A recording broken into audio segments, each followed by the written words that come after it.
بسم اللہ الرحمن الرحیم۔ درود و سلام خاتم النبیین حضرت محمد مصطفیٰ صلی اللہ تعالیٰ علیہ وآلہ وسلم پر اور ان کی آل پر۔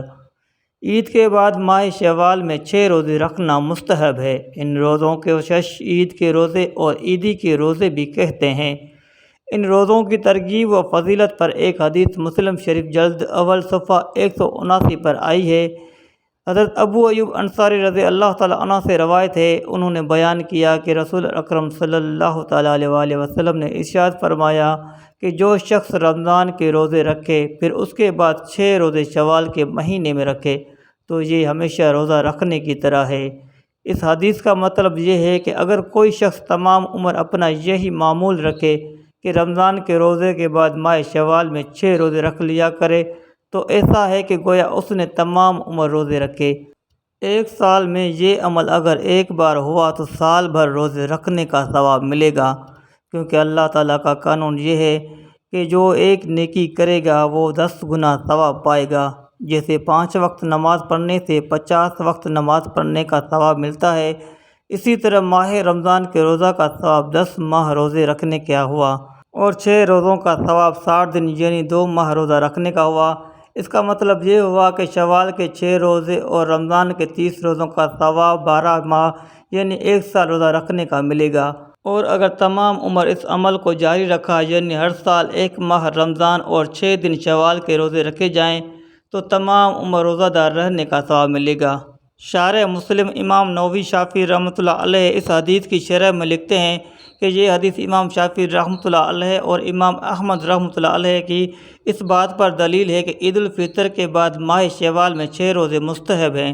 اور یہ بھی لکھا ہے کہ امام شافعی رحمۃ اللہ علیہ کے نزدیک مستحب یہ ہے کہ عید کے فوراً بعد یہ 6 روزے مسلسل رکھ لیے جائیں، لیکن اگر تاخیر کر کے شوال کے شروع میں یا پھر شوال کے آخر میں بھی رکھ لیے جائیں تب بھی ٹھیک ہے، اس کو وہ فضیلت حاصل ہو جائے گی جو حدیث میں بیان کی گئی ہے۔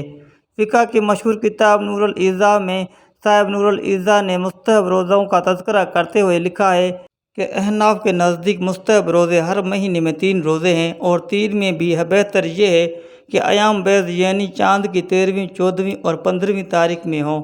اور پیر اور جمعرات کا روزہ ہو، اور شوال کے مہینے میں 6 روزے ہیں، پھر عید کے بعد یا مسلسل ہو یا نہیں، اس میں دونوں قول ہیں۔ حضرت شیخ محمد عبدالحق محدث دہلوی رحمۃ اللہ علیہ نے لمحات میں لکھا ہے کہ شوال کے مہینے میں 6 روزے عید بعد فوراً یا تاخیر سے شروع ماہ میں یا آخر میں جس طرح بھی رکھ لیں درست ہیں، مگر عید کے فوراً بعد مسلسل نہ رکھے بلکہ الگ الگ کر کے رکھے تو زیادہ اچھا ہے،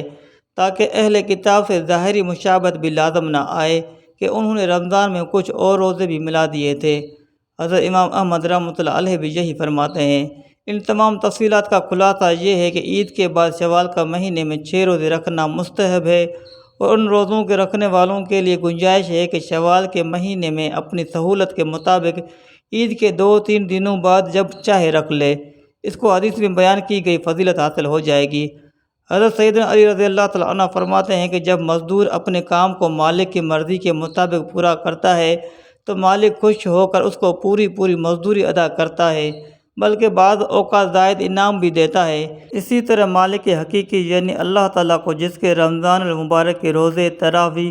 تلاوت و اذکار و تسبیحات و زکوٰۃ و صدقات اور دیگر عبادت و نوافل کے مجاہدے پسند آ گئے، اللہ تعالیٰ اس مومن کو ان اعمال کا پورا اجر و ثواب عطا فرماتا ہے،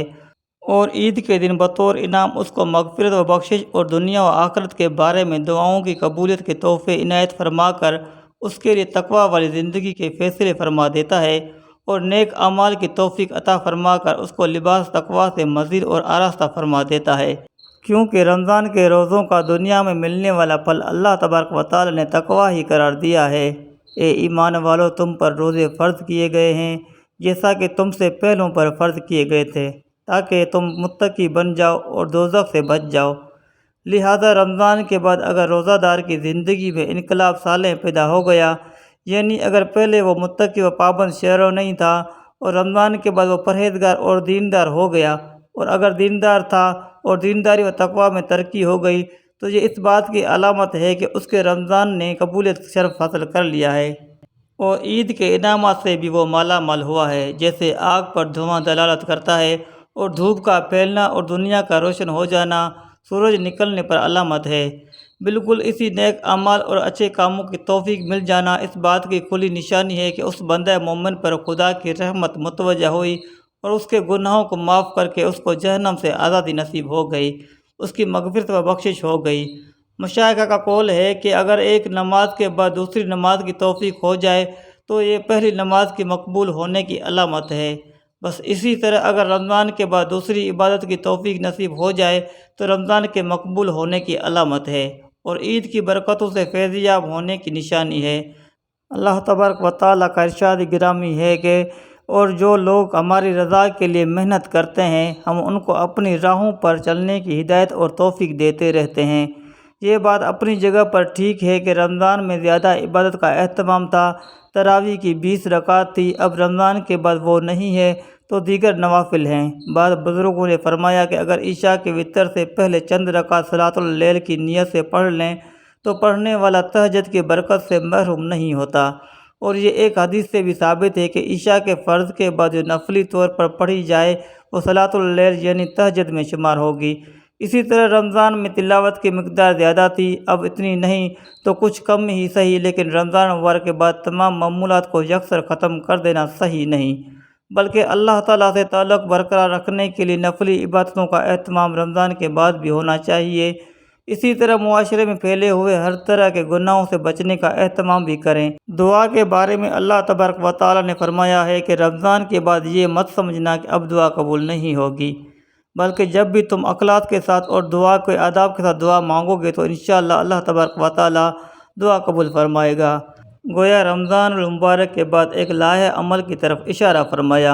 اللہ تبارک و تعالیٰ اپنے فضل اور کرم اور اپنی رحمت سے ہم سب کو ان ہدایات پر عمل کرنے کی توفیق عطا فرمائے اور ہم سب مسلمانوں کو رمضان شریف کے سارے روزے رکھنے کی توفیق عطا فرمائے اور ہمارا پورا رمضان اپنی بارگاہ الہی میں قبول اور منظور عطا فرمائے۔ محترم ناظرین، کمنٹ سیکشن میں اللہ تعالیٰ کے 99 ناموں میں سے ایک نام ضرور ٹائپ کریں اور ویڈیو کو لائک کرنا مت بھولیے گا۔ السلام علیکم ورحمۃ اللہ، جزاک اللہ خیرا کثیرا۔